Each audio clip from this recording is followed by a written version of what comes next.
got accepted for Emirates, Qatar Airways accepted you, or Etihad accepted you, or whatever airline in the world has accepted you, and now it's hard for you to make a decision which one of them to choose.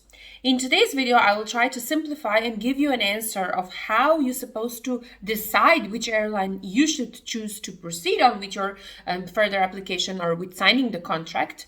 And it's not going to be an answer of use this airline or use that airline, but it's going to be a profound way of how you're supposed to bring yourself to the final decision, because at the end of the day, it's actually a decision-making process and not a yes or no answer. Ladies and gentlemen, a very warm welcome in today's video. My name is Julia George, and I'm a content creator and founder of X-Crew Next Crew, your learning platform. If you are a current cabin crew, you want to be a future cabin crew, if you're an aviation lover or somebody who really loves and admires the cabin crew job, you're on the right platform.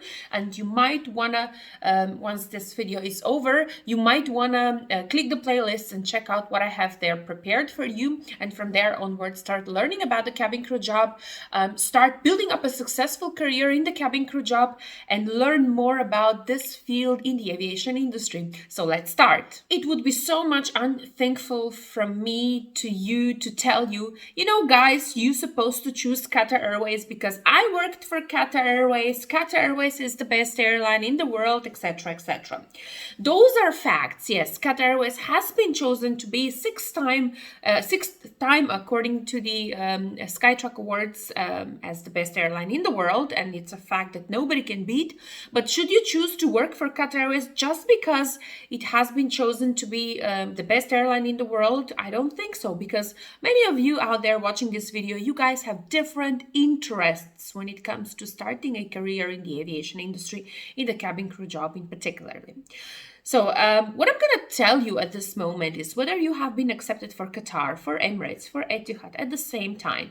I want to encourage you to do something that will lead you to decide which one of these airlines you're supposed to choose is actually to do your own research. You're not limited because since you're sitting and watching this YouTube video, I also do the same. I'm sitting and watching YouTube videos all the time, because people give ideas so much. The brainstorming that I get when I watch YouTube video is amazing. So I'm sure that you're watching this video, we're on the same field. So do your own research. Open an Excel document or open a Word document. Write your 5 questions that are concerning to you. What if I choose Qatar Airways? What's going to happen? What if I choose Etihad? What's going to happen? What if I choose Emirates? What's going to happen? And write down what are the things that are important for you. Is it important for you to leave outside company accommodation, or you're totally okay to stay in company accommodation if you have to stay, if there is no other way around? Is it okay for you to have a curfew which is 12 hours prior to your flight, or you can be with a curfew that is, let's say, 4 hours? Is it okay for you to live in an accommodation where you're supposed to be living with the same gender as yours, or you want to live in an accommodation where males and females are mixed together? Ladies and gentlemen, all of these questions are based on the talks, on the forums that you read out there, and they all should bring you to your final decision of what is okay for you. Last but not the least, which I wanted to mention, and which is so important when you will be writing your own questionnaire to conduct your own research of which airline you're supposed to choose, is actually to look at the career opportunities. And that question is simply very important, and it simply sounds like, where are you going to be in 5 years if you choose Qatar Airways? Where are you going to be in 5 years if you choose Emirates?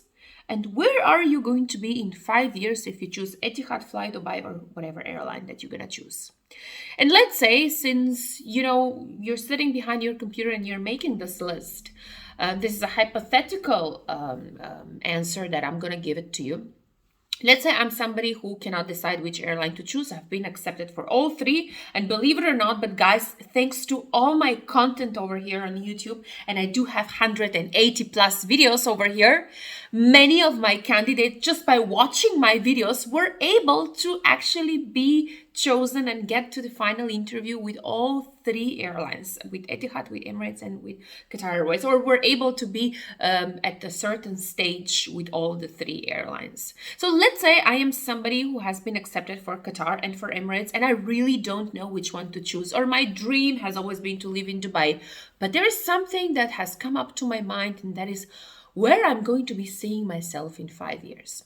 And I have a group, or I can create a group of 20 or 50 people that I'm going to send the same questions to them. And, before you're copy pasting everything, make sure you write your questionnaire in a nice format, which is easy to understand and which not going to take time from the one that you're asking the information from. And you present yourself, who you are, and you just want to take a minute of their time to fulfill your questionnaire. And then based on the results that you're going to get, you're going to decide which airline you're going to choose. So let's say the question includes how long you're working for Emirates, and, a couple of questions related to the lifestyle and things like that. You're getting the results, and you see that out of the people, 20, 50 people, how many you have questioned on your social media platforms, over 90% are still cabin crew in economy, or over 90% are still cabin crew in business class. And the same questionnaire you have sent to 20 or 50 people which are working for Qatar Airways. And out of them, in your result, over 50% after 5 years were already in the supervisor role. Over 70% of them were already cabin crew in the business and first class. And this is where the sublimation of all this result is going to bring you to your decision-making process.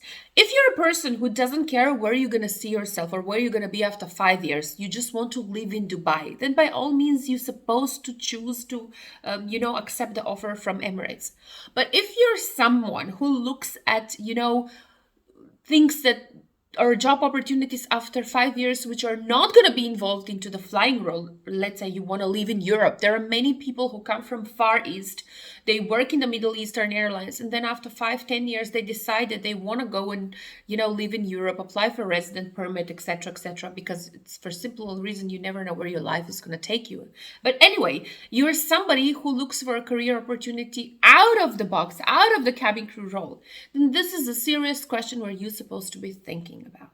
Ladies and gentlemen, if I tell you that you're supposed to choose Qatar Airways because there is a fast career progress, or you're supposed to choose Emirates Airlines because, it's a freedom there, they don't have curfew, or their curfew is less than the curfew in Qatar Airways, they live in mixed accommodation, they can live outside, blah, blah, blah. It's all going to be from my own perspective and from what I want for myself. But at this time, you watching this video, I want to ask you, what do you want for yourself? What is the thing that is important to you at the moment right now as you're deciding? Is that a career opportunity? Is that the growth in your career actually? Is that the freedom of life that you're going to have? Is that the company, the prestige that the company offers? And by all means, what I want to share with all of you, having Qatar and having Emirates and having Etihad on your CV is everything but a joke. It's something that your future employer is going to definitely appreciate you. But it's going to be very, very different if after 5 years you resign from Qatar Airways as a cabin senior, and after 5 years you resign from Emirates Airlines as a cabin crew in economy or in business class. Those two jobs are covering the cabin crew role, yet by nature in terms of management, they are very different. It's even more different if you resign after 10 years as a cabin service director in Qatar Airways, and if you resign after 10 years from Emirates Airlines as a cabin crew in business class, let's say. The intensity of the work, the responsibility, the trainings that you have been given, they're all determined by the growth of the airline that you are or you have been working for. So in this manner, guys, please think very well. Think twice. What is your motivation to work for Emirates? What is your motivation to work for Qatar Airways? Is that the destinations that you're going to be visiting? Because if your motivation is the destinations that you're going to be visiting, then you need to know that Emirates at this moment has more destinations than Qatar Airways, and that is for an obvious reason. If you open Google and see when Emirates is found as an airline and when Qatar Airways is found as an airline, there is a difference. Emirates is found in the 80s and Qatar Airways is found in the 90s. So they had a time prior to Qatar Airways to a little bit grow more and to grow bigger than Qatar Airways, which puts Qatar Airways in a position now to be one of the fastest growing careers in the world.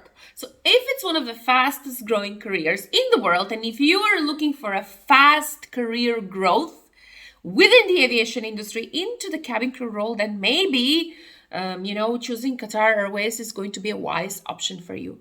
Yet, do not, this is what I am emphasizing on my social media platforms, do not ask me which airline you're supposed to choose, but ask yourself what is important for you. And what is important for you should be, as I have said, career opportunities, destinations, place, freedom. I emphasize this as well. Freedom is also important. Do you want to live with a same sex as yours, or you want to live with an opposite gender, with your boyfriend, with your girlfriend? You don't want to have restrictions, etc., etc. These are all factors that are going to determine or are going to bring you to your decision.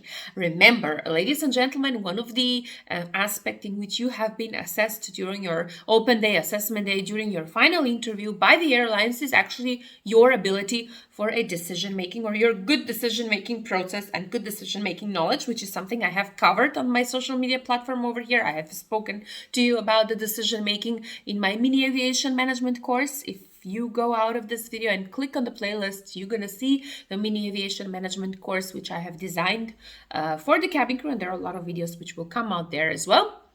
Nevertheless, I want to thank you all for watching this video, and I want to apologize for not creating so much of content for the simple reason I have covered most of the topics, if I'm not mistaken, 90% of the topics on how to prepare your CV, how to prepare an outstanding cover letter, how to answer the cabin crew interview questions, your body language, what are the things that you're not supposed to be doing.